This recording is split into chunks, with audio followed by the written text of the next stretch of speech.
Good afternoon, everyone. My name is Carl Novina, and I'm the host of today's seminars on oncology. It is my pleasure to introduce today's speaker, Dr. Frank Slack, who is the Shields Warren Mallinckrodt Professor of Medical Research in the Department of Pathology and Medicine at Beth Israel Deaconess Medical Center and Harvard Medical School. Frank started his independent career at Yale Medical School, but we were lucky to have him recruited to Harvard Medical School in 2014, where he became the inaugural director of the Initiative for RNA Medicine at Beth Israel Deaconess and Harvard Medical School. And this is a terrific initiative that has done a wonderful job building a community of RNA biologists and other scientists that are committed to using and developing RNAs as tools for gene discovery, for diagnosis, and for various forms of therapy. Frank's lab has made several fundamental contributions to the field of non-coding RNAs. He was, amongst others, the co-discoverer of the second known microRNA in humans, the second known microRNA overall, and the first in humans, called LET7. He showed that LET7 can target RAS in vivo as a model for lung cancer therapy. And he also demonstrated that cancers can become addicted to microRNAs like other oncogenes using miR-21 in lymphomas. And these are just a few of the seminal contributions that Frank has made. So today, Frank is going to tell us, the title of his talk is Towards microRNA Therapeutics in Cancers. And I would like to welcome Frank and thank him for giving this seminar here today. And finally, we will have a question and answer session at the end. If you want to ask questions, please don't leave them in the chat, but instead put them in the text field for the questions and answers section. And I will read them unless you want to read them yourselves. So with that, Frank, it's a pleasure to have you here. Oh, great. Well, thank you very much, Carl. It's great to be here. I know that we're just across the street from each other, but yet Zoom still connects us. But I do appreciate the opportunity to be here today. So as Carl mentioned, the title of my talk is Towards microRNA Therapeutics in Cancer. I'm going to reiterate, as I always do, that I'm trained as a developmental geneticist and not as an oncologist or a cancer biologist. And so over the last 20 years or so, I've had a lot of help from collaborating labs, not only in the oncology space, but also from biomedical engineers, from computational biologists, and chemists who have really helped me take the vision of these non-coding RNAs and put them into the clinic. So today I'm going to tell you about some work that I've done. Sorry, by way of disclosure, I should say that I'm going to be talking about work that I did under sponsored research for a company called Miragen. That'll be part of the work that I do, but there's no other conflict of interest in my disclosures there. And so before I begin, let me just thank all of our healthcare workers for the amazing job that they've done. First of all, keeping us safe, but also the people that have put all this effort into new RNA therapeutics that have been so helpful, and all the vaccines that have really kept about 1 billion people from getting COVID. So really, we used to joke that we had no grateful patients for RNA medicine. Now we have about 1 billion grateful patients. So the world has changed quite quickly. And now, of course, RNA medicine is something everybody thinks about. So there's a lot of excitement at the moment around RNA medicine and around non-coding RNAs, as well as, of course, coding RNAs. Not only are these considered a new paradigm for gene regulation, but they're also a new paradigm for diagnostics and for therapeutics. And RNA medicine, of course, is having a huge renaissance right now. Some of us in the field, including Carl, will remember the sort of dark days of the late aughts and early 2010s, where companies were getting out of RNA medicine. Now, of course, everybody's climbing back in. Successful approval of RNAi drugs from Alnylam, successful approval of antisense oligonucleotides that target RNAs from companies like Ionis and Biogen, and then, of course, the mRNA vaccines that have really taken the world by storm. So RNA medicine is now a household word. One thing that I should stress is that RNA medicine allows us to get highly personal in terms of medicine. This is the story from Tim Yu's lab over at Children's Hospital, where he designed an oligonucleotide that was specific for one patient's neurological disorder. And this oligonucleotide injected into the spinal cord of the patient delayed the severe symptoms that this patient had. Ultimately, the treatment was not successful, but of course this was an early trial, but it did prove the point that we can design oligonucleotides, we can design RNA medicines that are extremely personal, both at the level of targeting any RNA or any gene that we care about, but also targeting any mutation that we care about as well. So over the last 15 years or so, the non-coding RNA space has rapidly increased in, our understanding of it has rapidly increased to the point where I would say that nothing at the moment surprises me, having been in this field for a while.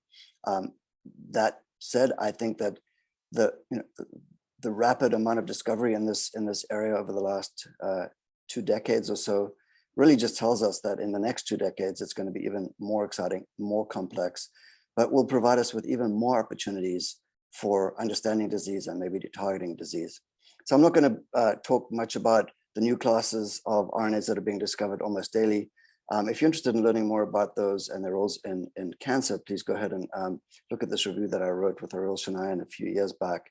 But just save it to say that our non-coding RNA space at least doubles, probably triples, or maybe even 10 times now larger than our coding RNA space. And this allows for a lot of opportunity for gaining toeholds into disease. Not only do these RNAs provide new biomarkers for disease, but could potentially be targetable in disease as well. So that brings me to this slide, which is opportunities for novel RNA-based therapeutics. That's mainly what I'll talk about today, although keep in mind that there are a lot of diagnostic opportunities here as well. The first case that I'll talk to you about is an example of a targeted therapeutic where the RNA can be the drug. You could think about in cancer, restoring the expression or the activity of a tumor suppressor RNA by delivering that RNA to that particular tumor.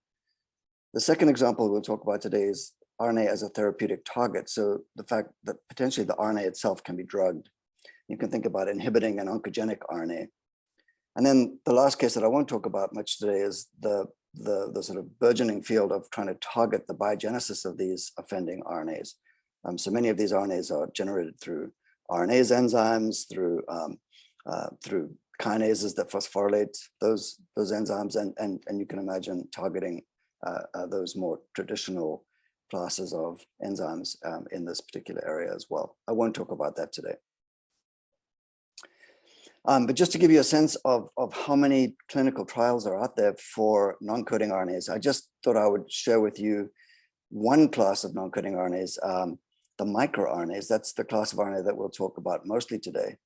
If you do a search for microRNA in clinicaltrials.gov, there are over 1,100 clinical trials happening around the world just with microRNAs.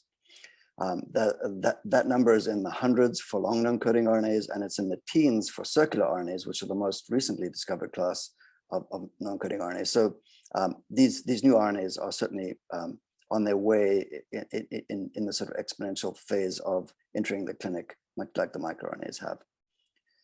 Now, most of these clinical trials for microRNAs are diagnostic trials, but there are probably a handful or so of therapeutic trials, and I'll tell you about one of those today that we did a co-clinical trial with Miragen Therapeutics on. So just by way of introduction, a little primer on microRNAs in cancer. We've known for almost 20 years now that microRNAs are located in regions of the genome that are linked to cancer. So there are many cancer patients that have deletions, loss of heterozygosity, translocations, and microRNA genes fall into many of those regions. In fact, many microRNAs are in fact amplified. One of the microRNAs that I'll talk about today is an example of an amplified microRNA. Then we also know that microRNAs are very frequently misexpressed in tumors versus normal tissue. And this is oftentimes the starting point for discovery of non-coding RNAs that might be not only markers for the disease, but could in fact be causal in the disease. And I'll give you an example of one of those today as well. We know that there are mutations in members of the microRNA biogenesis machinery.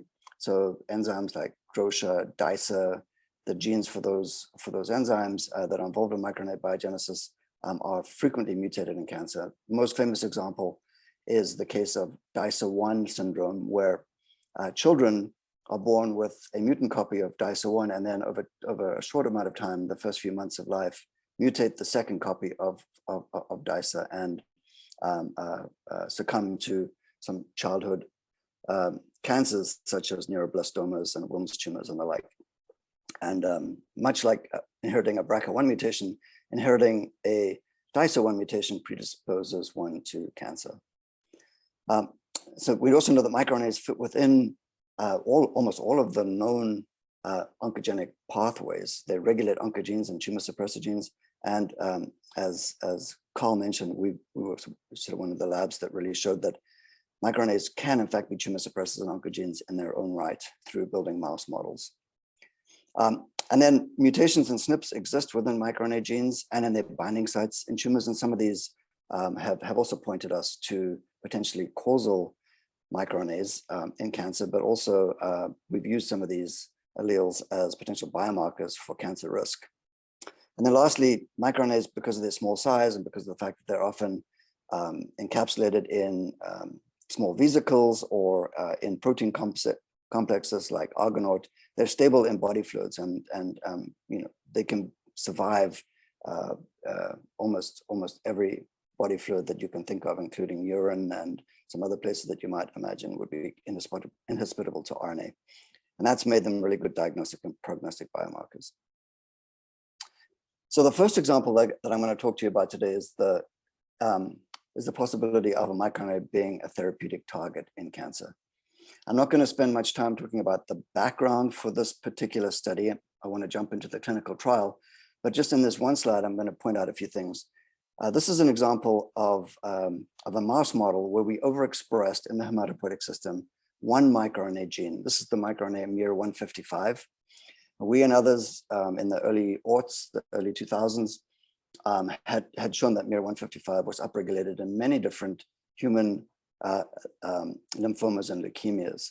And when we drove miR-155 in the hematopoietic system, hopefully you can tell that these mice get cancer. In fact, our collaborating pathologist in a blind study told us that this was a follicular lymphoma that progressed to diffuse large B-cell lymphoma, a DLBCL. And you'll hear quite a lot about DLBCL today because this mouse actually prompted a clinical trial for anti-miR-155 in DLBCL. So what this showed, first of all, was that driving that microRNAs could be oncogenic drivers. Just a single microRNA gene, this is about 150 nucleotides of DNA downstream of an inducible promoter, could drive cancer in this mouse.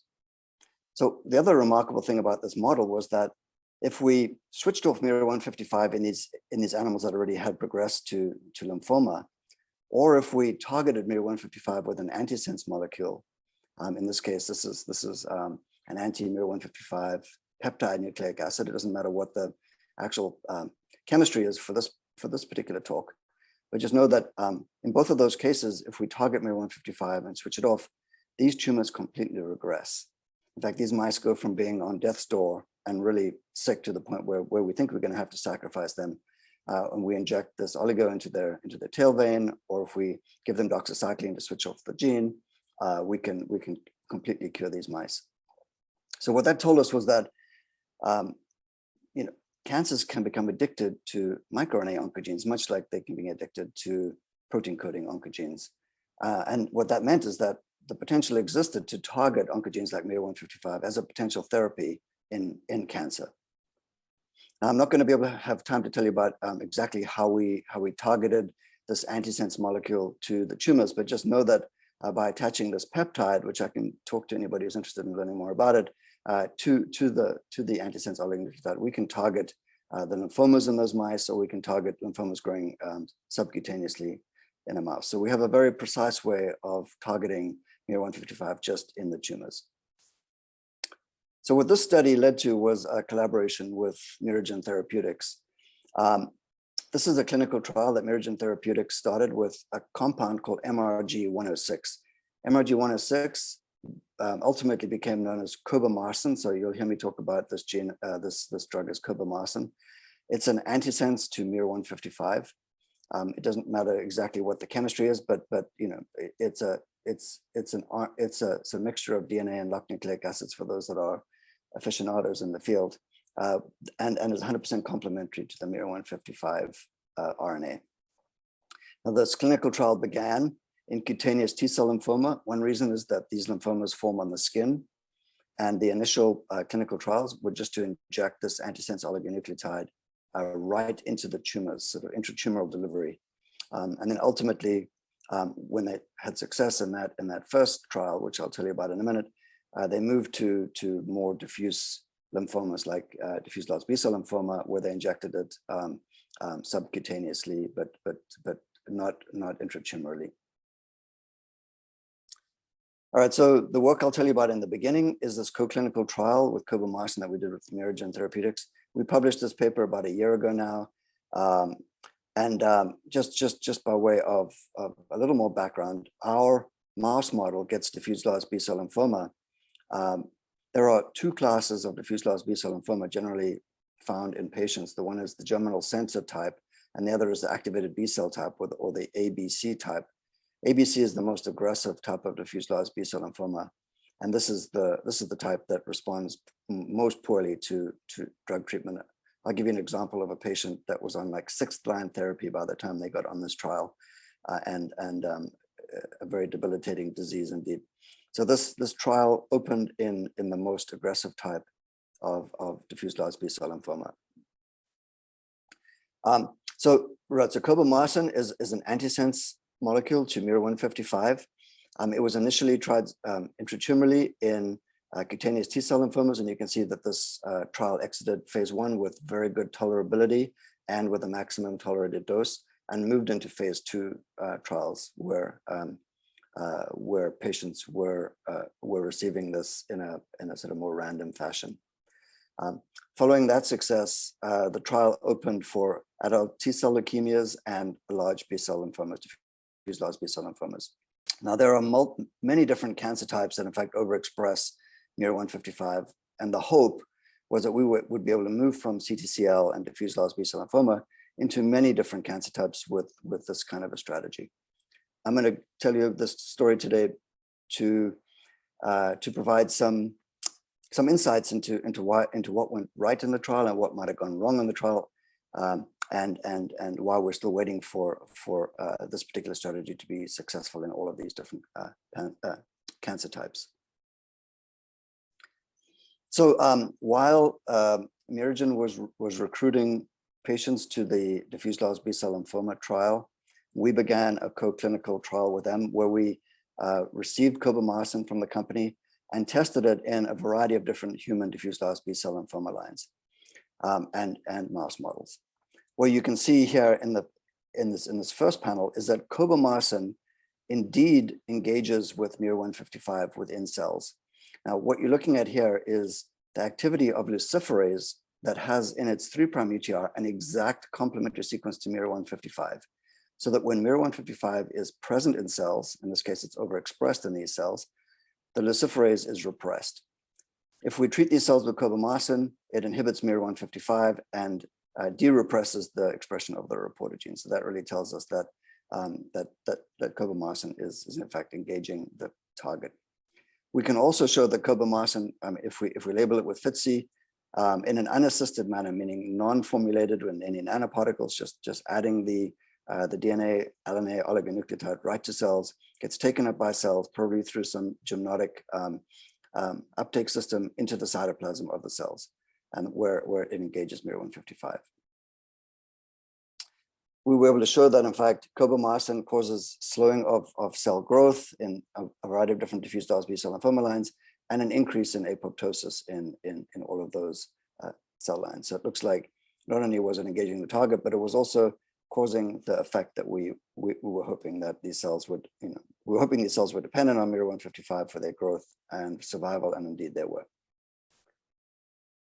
We injected some of those human diffuse large B-cell lymphoma lines subcutaneously into a mouse model, and then injected those mice with 1 mg per kg of cobamycin at a number of different times over the course of the experiment.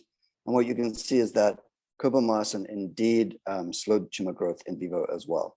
So even though we were injecting this into the tail vein, this was not intratumoral delivery, we were still able to get enough cobamycin into the tumors to slow their growth. And I'm going to show you in the next slide that we could in fact see that this drug was in fact engaging the target. Not only, this is very hard to see, I'm sorry, it's a little small, but not only were we able to see an increase in apoptosis by this tunnel assay quantified here, but we could also see that a number of different miR-155 target genes were in fact re-expressed in the tumors that had received cobamycin. I didn't tell you much background on this, but miR-155 targets the expression of a number of famous oncogenes. Probably the most famous for lymphomas is SHP1, but it also targets a number of other genes that we and others had already discovered from work in diffuse large B-cell lymphoma lines. So this was encouraging data. It showed us that in the mouse model, cobamycin could in fact engage the target and slow the growth of these cells in vitro and in vivo. Now, what about the clinical trial? The clinical trial, in fact, was only able to recruit 9 patients in the end. One reason for this is that at the same time as this clinical trial began, CAR T-cell therapy became available for diffuse large B-cell lymphoma patients. And many patients went on CAR T therapy before, before taking an experimental oligonucleotide. One thing that I will stress is that there is nothing, is that at the moment these trials are on hold, not for any scientific reason, but because Miragen Therapeutics was bought by a company that is still deciding whether to continue with the trial or not. So there is nothing negative about this particular drug that forced any of these trials to halt. Mainly it was, I would say, mainly it was a difficulty in accruing patients, and the fact that the company was purchased, and the new parent company just needs to decide what to do. But anyway, of the 9 patients that were accrued with diffuse large B-cell lymphoma, 3 of them were in fact the ABC subtype. So I know I told you that this trial was initially going to open in ABC type, but because of difficulty in accruing, they accrued patients with the GC type as well. But anyway, of the 3 patients that had diffuse large B-cell lymphoma with the ABC type, 1 of them had a response. I'm going to tell you a little bit about that response in a minute. This is the patient that came on the trial. I mentioned earlier that this patient, when they came on cobamycin, was now on 6th line therapy. That had R-CHOP, which is standard of care, and then a number of other experimental therapies, including some antibody therapies. This patient had relapsed on every one of these therapies, or had been intrinsically resistant. When the patient came on cobamycin, they had a remarkable response. In fact, within just 1 cycle of getting the drug, all of the lymph nodes in this patient completely regressed. This was extremely exciting for the oncologist that was treating the patient. Unfortunately, this patient relapsed quite quickly on the drug as well, much like they had relapsed on every other drug as well. And the patient was ultimately taken off the trial because of RECIST criteria and the fact that they grew a different lymph node that was probably selected for by the pressure of the drug. This patient ultimately went on CAR T and failed and passed away. So a very sad situation, but this particular response here gives us some hope that there might be other patients that would respond pretty well for this drug, and maybe in combination with something that could prevent this recurrence from occurring, would do well on this drug. So I'm going to end this section by saying that antisense molecules targeting oncogenic microRNAs have made their way into the clinic. It shows some promise in the clinic, but there are further refinements that are definitely necessary. One thing I should mention, of course, is that this particular drug was not targeted in any way to lymph nodes or to lymphoma or even to tumor tissue. And these days with better targeting approaches, one could imagine that that you could get better efficacy by actually targeting this particular oligonucleotide to the right place. In addition, combining it with maybe standard of care or with some of the other therapies that are available for diffuse large B-cell lymphoma might also be helpful in this disease. All right, so I'm going to turn my attention now to the second part, where I'm going to talk to you a little bit about two examples of microRNAs as targeted therapeutics. In the first example, I'll talk to you about the potential of using microRNAs as immune checkpoint inhibitors. The take-home message here is that we've identified microRNAs that can regulate the expression of all of the standard immune checkpoint genes. Most of them that are well known to this audience are regulated by microRNAs.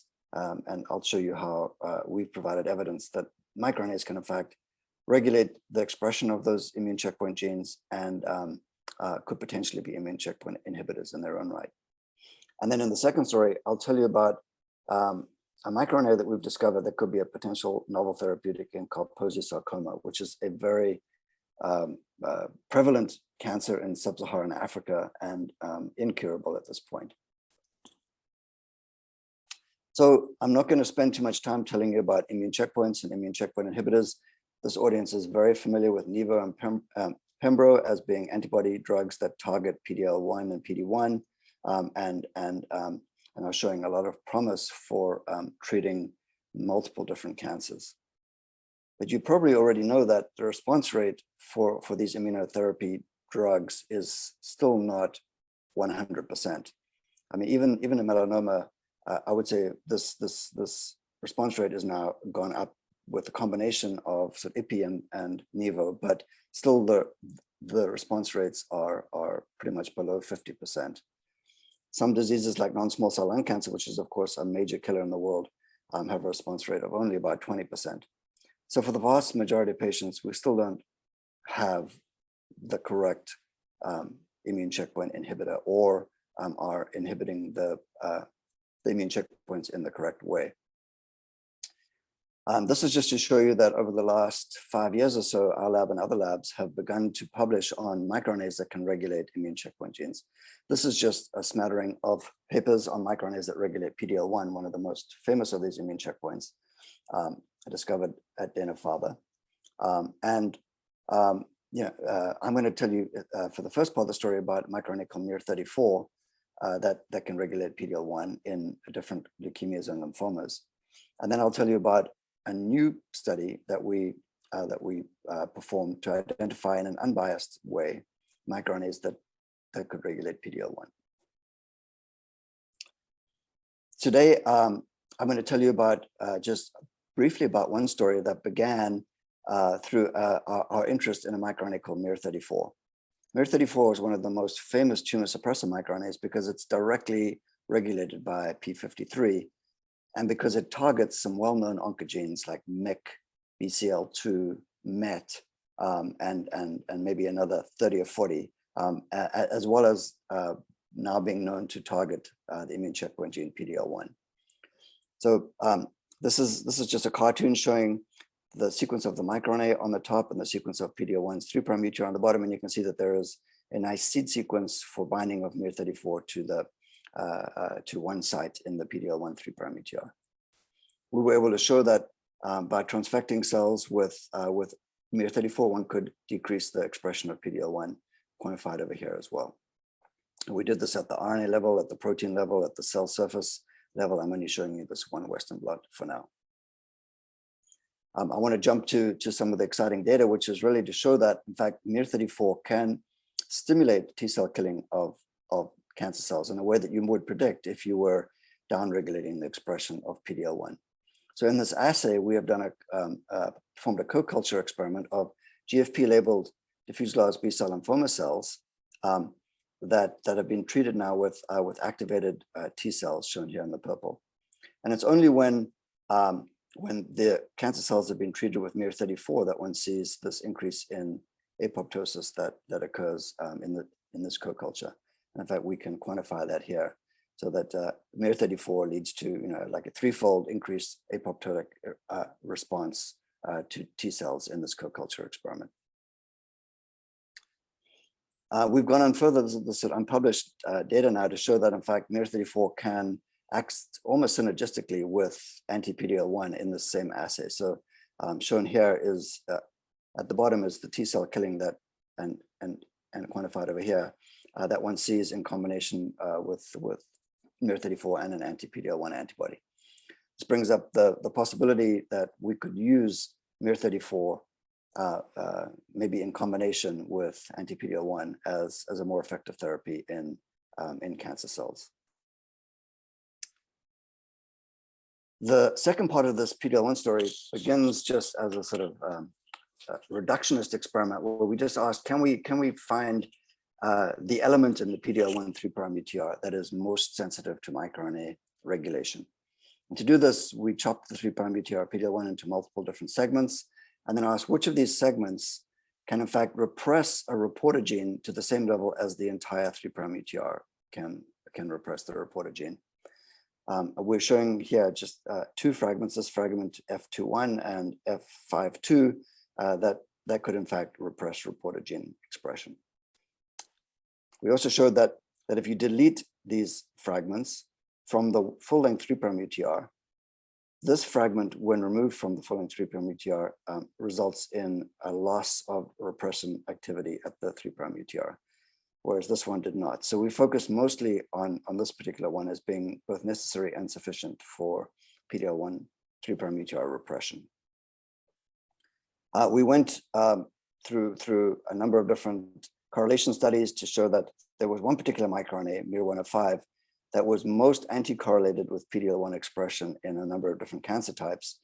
It turns out that miR155 is also predicted to bind at two sites to the PD-L1 3' UTR. One of those sites lies within that F2 region that I just told you was important for repression of a reporter gene. Here is a cartoon of the seed sequences of miR105 and PD-L1.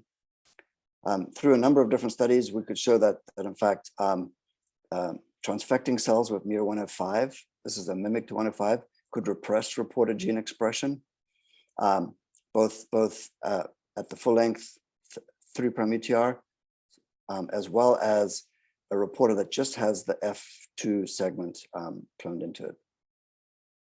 Moreover, if we delete the F2 segment, now miR155 has no effect on reporter gene expression. Indeed, just the 5.1 fragment over here also has no effect on miR105 repression of the reporter. So that says that it's only this second site over here that appears to be active in repressing PD-L1 by miR105. This site over here, the first site, the F5.1, does not appear to be active in these cells at least. I'm going to skip over that for now. We were able to show that, in fact, miR105 could repress PD-L1 expression at all of the levels we looked at, both at the level of mRNA, protein, cell surface PD-L1 through FACS sorting. So it looks like miR105 is a bona fide repressor of PD-L1 expression. And the last part for this story that I'll tell you about is that in that same co-culture experiment, we were able to show that, in fact, miR105 could promote cytokine release by activated T cells.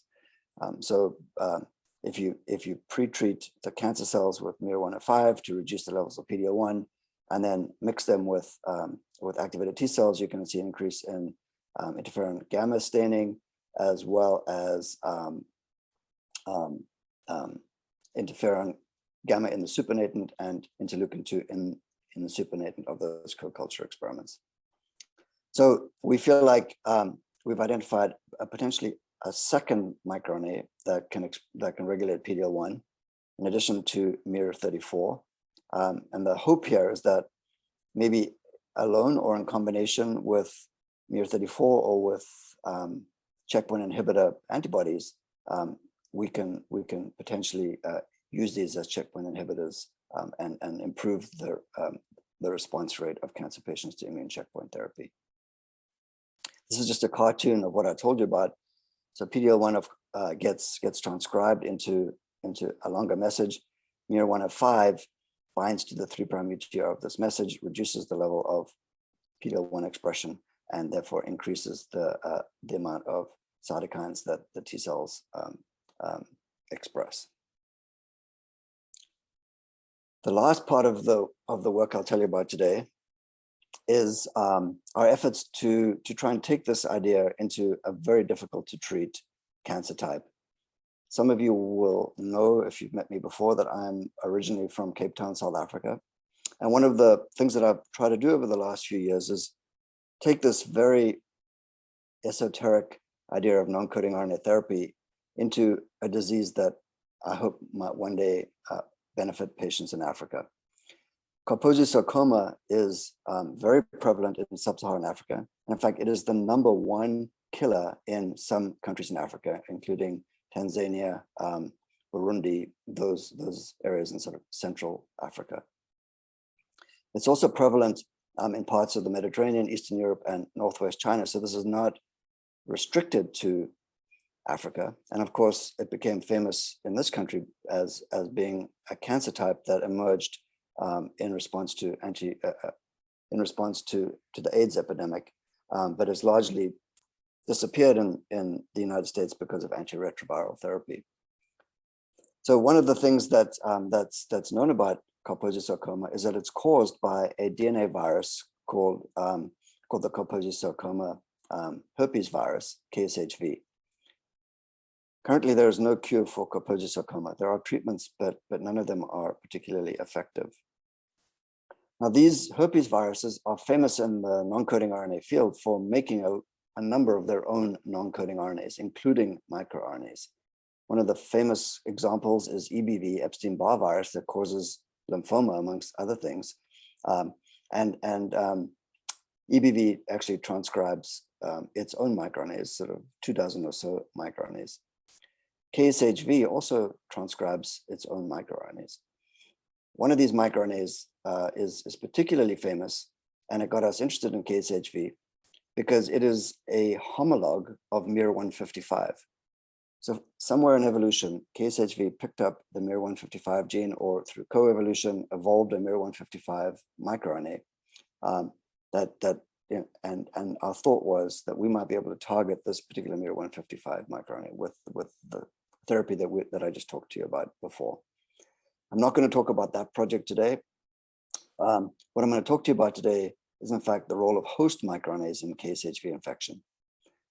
This is largely because while we understand quite a lot about the viral microRNAs, we don't really understand anything about the role of host microRNAs in Kaposi sarcoma or in KSHV infection. The reason to study this is that host microRNAs are becoming well known now as being important for infection in many different infectious diseases, but the role for microRNAs in KSHV are just unknown. Sorry, the role for host microRNAs. We profiled human, so I should have said that KSHV infects endothelial cells and causes Kaposi sarcoma. We took human epithelial cells and endothelial cells and infected them with Kaposi sarcoma herpes virus, KSHV, and then profiled host microRNAs from cells that were infected versus the parental host cells, the parental uninfected cells. What you can see here is that one particular microRNA, miR-127, was dramatically downregulated in the cells that were infected by KSHV. We also identified all of the KSHV microRNAs, so we know that this particular transduction with the KSHV worked very well. But I won't be telling you today about the viral microRNAs. We focused on miR-127 for a few reasons. First of all, very little was known about miR-127. Secondly, of course, it was the most downregulated microRNA. And the hope here was that potentially if we could restore the expression of miR-127, we might be able to reduce the effects of KSHV on cells. And that was indeed borne out in a few different experiments. Shown over here are the cells transduced with KSHV. You can see that they actually grow very nicely in soft agar. They become transformed. But we can dramatically reduce that transforming potential if we first treat the cells with miR-127. We also found that KSHV treated cells we found that miR-127 treated transformed cells actually restore normal cell cycle control. So the cells with KSHV infection actually have sort of a large number of cells that are undergoing S phase, larger than what we would expect. But if you treat the cells with miR-127, you can in fact prevent the cells, or at least prevent as many of the cells entering S phase. I'm going to show you in a minute why we think that is the case. And then the last piece of evidence that miR-127 is in fact important for KSHV-induced transformation of these cells is that we can grow KSHV transduced endothelial cells subcutaneously in mice, but those that are treated with miR-127 have dramatically reduced growth in mice. So we think that miR-127 is a host microRNA that's required, whose loss is required for normal KSHV-induced transformation. So at the same time as we did the microRNA profiling, we also did normal RNA-seq to identify all of the host mRNAs that change the expression in response to KSHV. And then we correlated those with miR-127 expression and looked for the host RNAs that were negatively correlated with miR-127 expression. So which host RNAs were upregulated when miR-127 was downregulated? The first thing I should tell you is that KSHV does cause a dramatic alteration in host mRNA expression. Mitotic cell cycle, chromosome organization, nuclear division, etc. Mitotic cell cycle processes are all affected when KSHV infects cells. These four genes over here, SCIP2, SMC1, FCD6, and MAP2K4, were all negatively correlated with miR-127 in our bioinformatic analysis. But only SCIP2 expression was dramatically changed when you transfected cells with a miR-127 mimic. In fact, SCIP2 looks like a direct target of miR-127 because it has a complementary site in its 3' UTR that could bind the miR-127 gene. We generated a number of mutations in the SCIP2 3' UTR that could delete that particular miR-127 binding site. And in contrast to the wild type 3' UTR being able to negatively regulate a luciferase reporter gene, the mutation in the miR-127 binding site failed to regulate that reporter gene. So we think that SCIP2 is a direct target of miR-127 in these endothelial cells. We went one step further in and used CRISPR to knock out that complementary site in the SCIP2 3' UTR in the endogenous SCIP2 locus. You can see here that in parental cells, miR-127 transfection causes a reduction in SCIP2 protein levels. But in cells that had a deletion of that particular microRNA binding site in SCIP2, now miR-127 failed to regulate the expression of that of that protein.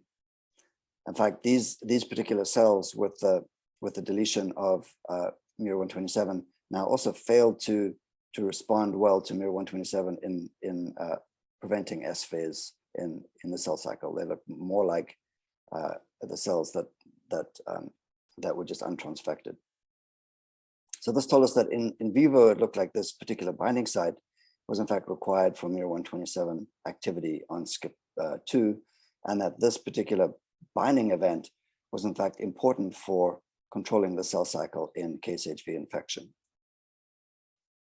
Now, I'm not going to have time to tell you about it today, but we went on to show that this effect of miR-127 on SCIP2 propagates all the way through the well-known SCIP2 cycle to all the way down to causing a change in E2F expression and E2F target gene expression through RB.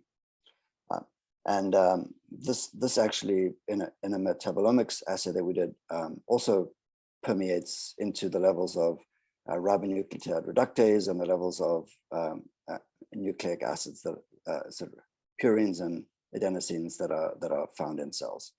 So we think that the virus, by shutting off the expression of miR-127, prevents this S-phase block from happening and promotes tumorigenesis in this particular study, in this particular cell type. It also tells us that potentially miR-127 could be a therapeutic option in Kaposi sarcoma because it affects this really important pathway that the virus is using to drive tumorigenesis.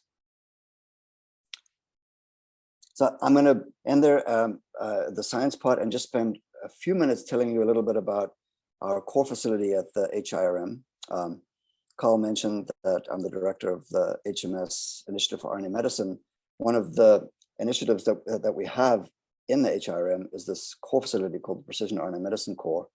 That is a facility that allows investigators at Harvard and beyond to begin investigating RNA approaches in medicine, without necessarily needing to have all of the tools that are available to labs that are well versed in this particular space. As part of this core facility, we have a detection and spatial transcriptomics unit. I'll tell you a little bit more about the spatial transcriptomics unit in the next slide, because this is our most recent sort of acquisition, but it allows our clients, our investigators, to detect RNAs from clinical samples. And these can be serum, tears, breast milk, prostate fluid, whatever it is that you bring to the core. We have sensitive and selective means to identify the non-coding RNAs, or at least any RNAs from those particular tissues. And then the spatial transcriptomics unit, of course, you can bring in sections, slides for analysis of RNAs at the level of spatial as well.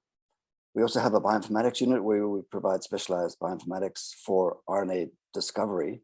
One of the things that we can do, for example, is we can analyze mutation data from samples that you might have, where the mutations are many times sort of removed by the bioinformatician for analysis because they don't lie within exons. But we have a pretty skilled staff that can try to interpret mutations within 3' UTRs, within long encoding RNAs, within intergenic regions and the like. So we're sort of expanding the bioinformatic landscape into the entire genome. And then lastly, we have a delivery facility where we can package RNAs into nanoparticles. We have equipment from Precision Nanosystems, which is the leading nanoparticle producing company, where we can produce, we can package your mRNA vaccine, we can package an oligonucleotide into a lipid nanoparticle, which you can then use to test in cells or animals. The last slide, I'm just going to spend a bit of time talking to you about the spatial transcriptomics unit. This is just an overview of some of the new technology that we brought into the facility over the last 2 years or so. We have the capacity now to look at RNAs both subcellularly within a variety of different tissues. We can look at this in an unbiased manner. We can look at this where you design the probes that you think you might be interested in for looking at expression of RNA within tissue sections. So we have, for example, a Bruker Vutara, we have a VisGen Mirscope, we have the Codex equipment for doing antibody analysis. We have Visium, we have 2 different 10x machines that allow you to do single cell and spatial. And lastly, we have the NanoString GMX, which allows you to do region of interest spatial transcriptomics of up to about 18,000 different genes. We most recently got in a next generation sequencer because many of these technologies read out as sequencing. And so we're, I hope, as I mentioned over here, is that we're a full concierge service from detection to function to therapy. We want to be able to offer every service to our clients. So if you want to learn more about this, please go to spatialtechnology.org, and we'll be happy to tell you more about our technology. And then I'm just going to end by thanking the people in my lab who did the work. The work on miR34 and on miR155 was all done by a very talented postdoc, Eleni Anastasiadou, who's now an assistant professor at La Sapienza in Rome.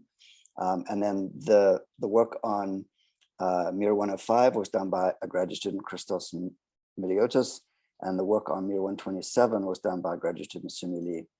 I'd like to thank our collaborators, of course, our funding sources, including the DFHCC lung spore that provided some seed funding for some of the work that I didn't have a chance to tell you about today.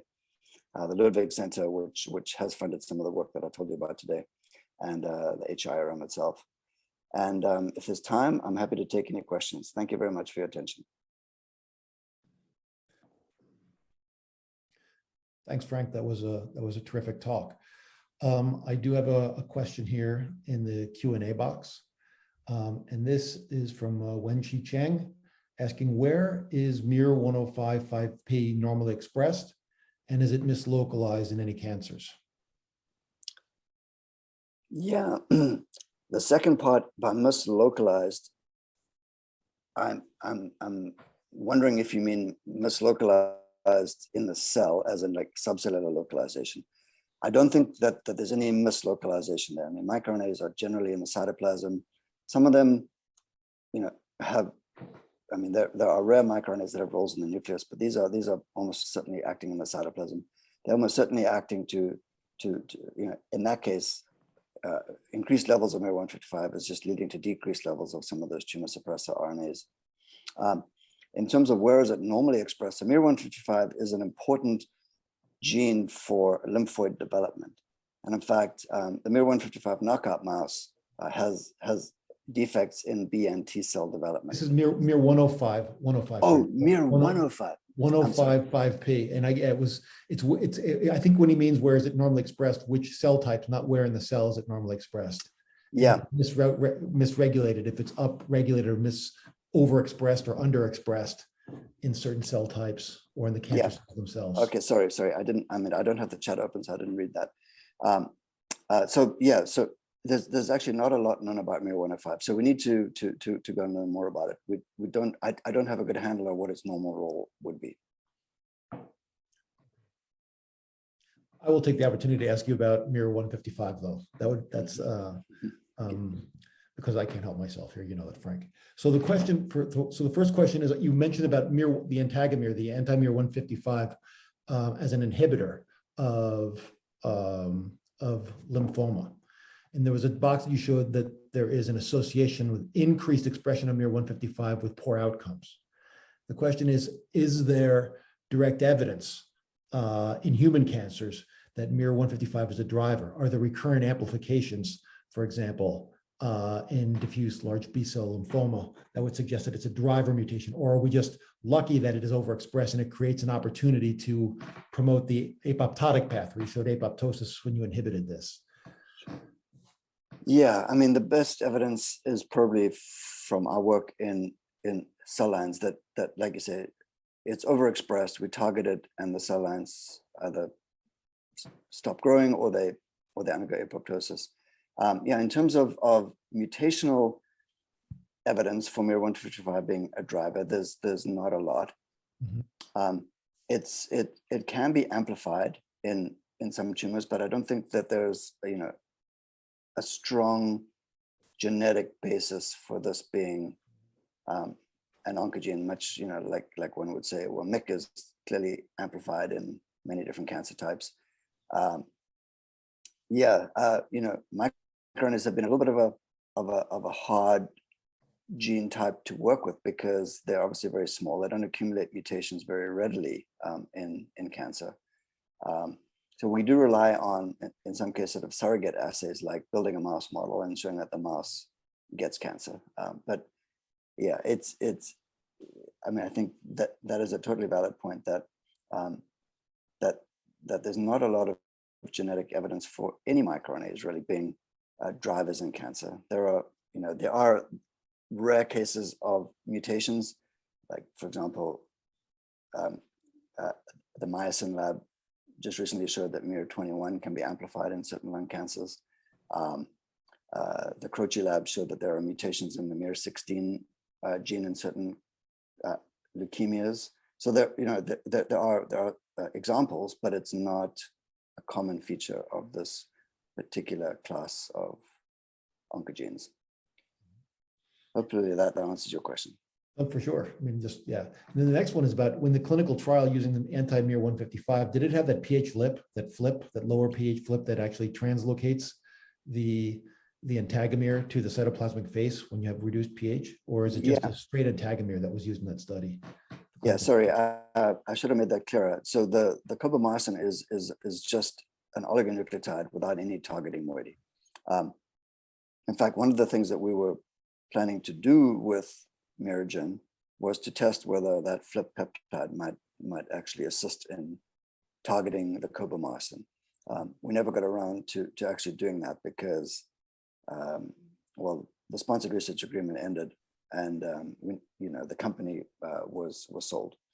But yeah, I do still feel like a flip or some other targeting moiety would dramatically enhance the efficacy of that particular drug, and it's still something that I would be interested in doing even without the sponsored research. Me too. I think that's really cool. So actually, one other thing just related to the first point, you actually showed in that you have the 3 patients that were treated with cobamycin, and one of those patients actually looked like it had quite a reduction in tumor mass, but before the tumors came back. Yeah.